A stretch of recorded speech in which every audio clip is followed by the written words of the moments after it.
Hey guys, how you doing? This is jpsarrireviews coming to you once again with another episode of Age of Heroes, my podcast. And first, I want to apologize. I didn't have the chance to have a podcast or record a podcast for last Wednesday. I've been busy, with all the coverage of the E3, making videos for that, trying to, grow my channel and the YouTube channel, which is definitely my main platform over the podcast. I appreciate every person that watches the podcast, listens to the podcast. Definitely it supports me, but definitely my main pretty much I would say my main job is just to build my YouTube channel, and that's what I'm trying to do, and that's where I get more visibility and I get more people, more followers, and it's been doing better, I would say, as many of you know, we've been putting so much effort on this. And sometimes it can be difficult because sometimes you don't get the results you want. You put everything, you do your best, and sometimes people don't see that, or just bypass it to see something else or watch some other content or listen to something totally different. But I appreciate those that actually take the time. I have people that sometimes they are very kindly, they leave comments mentioning that, that they don't understand why I don't have that many viewers, and they support me, and they say, just keep doing what you're doing. You're good at what you do. I like to listen to your voice. I like to listen to your comments. You're very insightful. I appreciate that. I wouldn't consider myself the most insightful person in the world. I'm just a person like you, and we are all the same. We all have the same ups and downs. We all have qualities, and also we have flaws. We are human, and as we are human, of course, we also falter, and sometimes we make mistakes. We all do, and that's something good to admit, to accept that humanity in us. And I think that's something that we have to embrace, and probably that's one of the reasons why we love a lot of movies, and we love cartoons, and we love comics, and we love games, because there's another way we see stories that reflect who we are, broken as we are, and also they are reflected of that. But definitely I want to talk now, of course, now that we are coming to the end of E3, and definitely it's been a fantastic week. There's been a lot of great stuff, a lot of great information for everyone. I think this year has been the RPG year. I think RPG players are so super stoked. They're happy because they're getting a lot of RPGs. They're getting a lot of remakes. They're getting a lot of remasters. They're getting a lot of old stuff that had never made it to the West. It's coming from Japan now, to the Switch, to the PS4, to mobile, to Steam, Stadia, whatever. It's coming everywhere. And I think the RPG fans are happy. And I think, you have to always remember that the gaming community is not only formed by one specific group. There's multiple different game styles, multiple communities within the same one community. We're all part of the same community, but we all have different likes and dislikes, and we have preference over others. Some people love RPGs. Some people love first-person shooters. Some people love for action games, action adventure. Some people love fighting games. Some people love sports games, racing games. So there's such a great variety of games now that is amazing. And of course, some years are more better for some community than others. Some years are more, the goal is all first-person shooters, and we get first-person shooters here. Last year was the year of, I would say, of pretty much everything that has to do with Fortnite, all that kind of stuff, all the Battle Royale games. So that was the time. But now this year, it seems like it's going back to the RPG stuff. And also, the companies are preparing for the next generation, and they're going into the cloud services, and they're going into, to the mobile services, to, pretty much free-to-play systems. So they're going into that route. But like everything else, there are trends that they come and go. And once a trend dies out, another one rises up. And as you can see, all this remaster is coming, and all this, remakes of old classics and movies, the games from the 90s, games from the early 2000s, they're making a comeback. So, it's fun to be a gamer. It's fun. And in my opinion, it's fun when other people have fun. I like it when people are happy, and I'm happy when I see people really excited for things like this, And of course, you're always gonna find the naysayers, particularly in YouTube, where it's a platform that I spend a lot of time because of what I do with my channel. But I always constantly see a lot of naysayers. A lot of people create content where there's all about criticizing what they don't like. Oh, I don't like this. Oh, I don't like that. It's always throwing, shade at everything. And, and it makes good for clickbait. It is good for, having viewers because, like I said it many, many times before, where it's dead, it attracts more flies. And they're always going to be the satisfied people, happy people, always going to be the satisfied no matter what. They're going to come to the same place, misery loves company, and they always like to hang out together. They hang out together. That's what it is. But, to me, it's like there were a lot of things there. And I understand where, people complain about certain things that they felt, well, I didn't get what I wanted, and people feel like that. Sometimes we do. But at the same time, I think that there was a lot of good news for all kind of things. There are stuff for first-person shooters. I like the expansions for Battlefield 5. I love Battlefield 5. I'm so happy with that. Games with Ghost Recon Breakpoint. I'm really interested on that. We have a lot of sneak peeks of a lot of upcoming games like the Outriders, which I'm very interested, like in this case, Watch Dogs Legion, which looks very interesting if you're into, open world, into like pretty much sort of an RPG action, adventure, you doing all this kind of thing. Definitely it's fun. It's a nice third-person shooter. So definitely there's a lot of things coming our way. And of course, Nintendo with all the games, and it is a great time. But not only that, we're talking about the arcade 1-up. If you're into the arcade cabinets, they are now Teenage Mutant Ninja Turtles, the Marvel superheroes. They keep expanding the lineup. I'm sure that a lot of people are gonna run out of space very soon, even though they're too small. If you keep adding and adding, it can be a problem. But you got stuff like the TurboGrafx 16, that mini that is coming. We got more information about the Sega, Sega Classic, the Sega Genesis Classic, Sega Genesis Mini, which I'm so happy because the lineup of games I think is phenomenal. They did a fantastic job. They curated that list and they gave us so many good games on the Sega Genesis Mini. I'm very happy for that. I think I'm so stoked to have it and add it to my collection of classic mini consoles. Really happy for that. And with the TurboGrafx now on the horizon, I'm even more pumped and more excited because definitely that's something that I was actually dreaming on. I was thinking about it the other day. I was thinking it would be nice to have a TurboGrafx 16 Mini. That would be awesome. And voila, it happens, at least I can say you can hate Konami for a lot of things that they do wrong, and they definitely do a lot of things wrong as a business, but definitely this was a wise business decision. I think they did it right, and I like the lineup. I actually like the PC Engine, the one in Japan, has better games. It has Rondo of Blood, which I like the most, and some other games are coming into that console, like Bunk's Revenge and Superstar Soldier. So those are actually not showing up yet on the lineup for the American version. They only have showcased five games per I would say per version. They have the Japanese version, which is the PC Engine. They have the TurboGrafx 16, which is the American version. They have the European version also, but it has the same lineup. It's different model, but it's the same lineup as the American version. So pretty much it's like normal. They normally do it that way. So definitely it's exciting. Definitely it's a lot of stuff happening. Poly Mega, for example, also that is getting better and better in my opinion. I think it's pushing, and they're doing what they're supposed to be doing. The gaming industry, it's growing. And there are more gamers in the world now than moviegoers. It has become such a multi-billion-dollar business, and people are extra excited for it. The bottom line is this.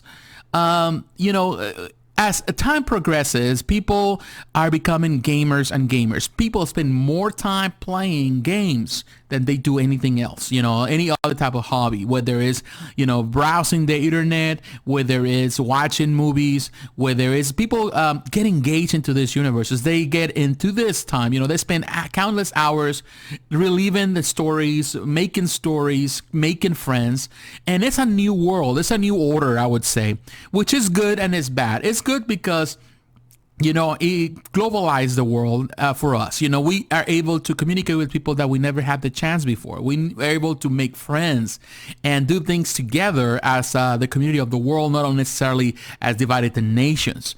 But at the same time, it's bad because also we become socially awkward. We prefer to be alone. We prefer to be pretty much at home playing than socializing with people in a direct face to face. And people have become more and more accustomed to that.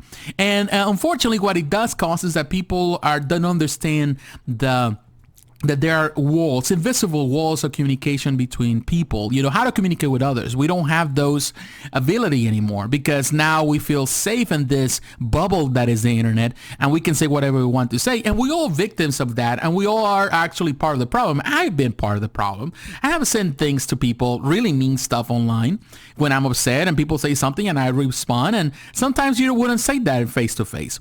And sometimes people say the same thing. I could tell you one thing. I grew up in a different generation. I grew up prior to the internet.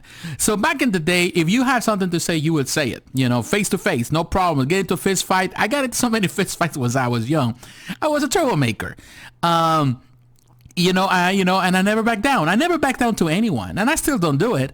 Now I'm different. I'm older. I'm more mature. I'm more, I would say, control. And that when I was younger, because I'm still passionate about what I believe, and I still defend my beliefs. And I'm still the type of person that I don't like injustice. I will stand up for somebody when I feel somebody's being mocked, when somebody's being taken advantage. I will say something, or I will do something, because that's just my nature. I like that, but I grew up in a different generation where people wouldn't say certain things. If I see somebody on the street like talking back to a woman, I'm going to say something. If I say, even a kid disrespecting his mother, I'm going to say something to the kid, whether the mother is happy with that or not. Because I believe what's right is right, wrong is wrong. When people mistreat some other people based on their race, I say something. I don't have a problem with that, because I believe that we should stand for what's right. Some people like to stand behind and be afraid of things. That's their problem. That's the problem with society. When people they see problems, they see the world messed up, and they don't do anything about it. But it is what it is. So what I'm talking on this, and the reason why I'm talking about it is because I noticed that, a lot of people were dissatisfied with E3 and with some of the companies. But, they go into this rampage, they go online and they say, well, this is over. This company's dead. They're not going to buy anything. They did on that. This is garbage. This is that. You're constantly going to see that. The truth of the matter, you have to always keep in mind that behind these games, there are people that work in these companies, and they put all their effort, sometimes long hours. Some people work long hours. Some of, we have heard stories of companies that their employees are working over 16-hour days or more trying to get this stuff done. Just for you can play. You don't see it, but behind that work that you're doing, behind those little, things that you do in your game, there's a person that has been working on it to make it look the way you want it. The lighting effects, the sound, the movement, all of that. Someone has to program that. Someone has to edit that, and it is a long time. It takes time. It takes a lot of effort, and it can be tiresome, and there's deadlines. It can be demanding, and you have to deal with people, and you have to deal with supervisors and bosses, but they're doing it because they love it. So at the same time, with the job at the end was not what you expected, at least you have to be thankful and grateful for that. Yeah, the way they present these things, it might be awkward, and maybe they need to change the format. Maybe you need to go with the Nintendo route. They do the direct, so it's all a recorded video, so you don't have to go live because it's long and sometimes feel like it's kind of tedious. And then you got all these people on the front, and some of those, like Bethesda particularly, that they're pay actors. They're just yelling and screaming for everything. Somebody farts and somebody screams like, yay, it's really annoying. But at the same time, they try to sell their product, so they're gonna do whatever they need to do. And I can tell you, people complain about it, but there were the games, at least in Bethesda, like everybody's waiting for Doom Eternal. There are other games that they showcase that actually caught my eye. I'm really interested. So definitely, not everything is my cup of tea. I don't care for everything. I don't care for the mobile gaming like a lot of people, but I know that it is the biggest market in the world. people are buying this, they're playing this free-to-play games, they're buying the stuff there, it makes them so much money. And the problem is that sometimes we see things from our own perspective. Oh, if it's not what I want, then it's not good. If it's not what I want, it's just garbage. And it is maybe for you, but one person's garbage is someone else's treasure. So at the end of the day, you have to keep that in mind. And there has to be some politeness in the way you say things. Like there was a video that was very nice, and that was a video from Ice-T, and this was the presentation from Ubisoft, where he does what they call the rules of etiquette for gamers. And you need to watch that video. It's really, really good. Find it on YouTube. Look for it. It was fun. He's talking about not to be an a-hole to people, not to be mean to people. What you need to do. If somebody says something, how you need to respond. This is coming from Ice-T. And it was fun because it's true. It's funny, but truth. And people sometimes feel like, freedom of speech is just pretty much a badge, or it's something that you put yourself as a protection that will protect you from harm to say whatever you want to say. Not true. Because the bottom line is this: you wouldn't say that to my face. I wouldn't say that to your face. Why do I have to say it? Doesn't mean that we don't make mistakes. And sometimes we do. We have to own our mistakes. I own my mistakes. But, this is the thing. We need to respect that. I really like the E3. I would say there were cool things. At the same time, I can see now where things are heading. We see that the next generation, next year, we're going to have a new Xbox. We'll see what happens. We already knew, even though PlayStation wasn't there in the convention, on the conference, but definitely we know that there's a PS5 looming in the horizon. So the Switch is still, doing what the Switch is doing. Nintendo always walks on its own beat, so it doesn't do anything. He follows his own drummer. But definitely I feel that there are a lot of things. I'm not too crazy about this Stadia thing. I don't think that's something that I will really last long. Not too crazy about Uplay Plus, the service from Ubisoft. A couple of things there. I don't think they'll try it. I don't think they'll die out eventually. But it's just a matter of perception. They might work, they might not. But definitely you can see how the companies are pushing in a new direction, and we're going to see more and more advancements in that area. And technically, you're not gonna have a physical copy anymore. You're gonna have just to not even buy a digital copy. You're gonna have to stream them, so you're gonna have to pay pretty much a rent service just to play these games, which is kind of sad. So in that end, it's always good that companies like Polymega or even these mini consoles are pushing that, hardware, at least something that you can play these games, or at least preserve some of these games. So definitely something that I'm really interested. Definitely, there was a lot in this E3. Always exciting, tiresome too, because there's so much information. We're going to get a lot of information in days to come. But definitely I'm excited for some of these games. A lot of these games are going to add to my collection. So that's exciting. But a lot of those games are definitely, I'm just going to pass. Other people I know will be happy, and it's not for me. And that's the beauty of it. The beauty is that, there's something for everyone. So, but what is your opinion? I really would like to hear it. If you're watching this on YouTube, please leave your comments below. If you're listening to the podcast, if you're able to leave the comments and, leave a comments in the comment section. If there's not comment section, then by all means come to my Facebook page and just share your comments, and we can have a discussion. I would like to hear it. So once again, thanks for watching, thanks for listening. God bless you. Don't forget to like, comment, and subscribe, and to hit the notification button. Take care, my friends. Have a great weekend, and I'll talk to you again. Bye bye.